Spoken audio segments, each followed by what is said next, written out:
Harry Potter je serijal od 7 romana koji je napisala britanska književnica J.K. Rowling.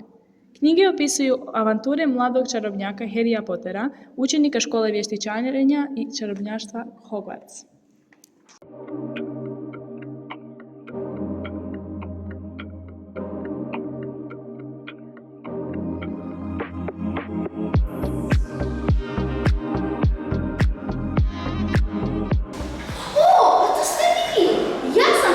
Potter i želim te upoznati s mojom školom.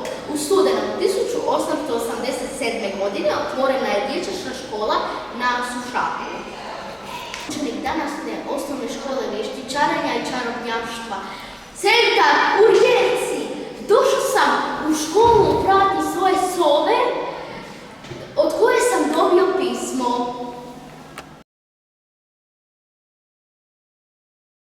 Postoji nekoliko dobrih razloga zašto je dobro pročitati serijal knjiga o Harryju Potteru.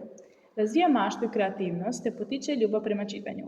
U knjigama se nalaze bogati i raznovrsni likovi te prevladavaju teme prijateljstva i hrabrosti. Povezuju generacije čitatelja diljem svijeta.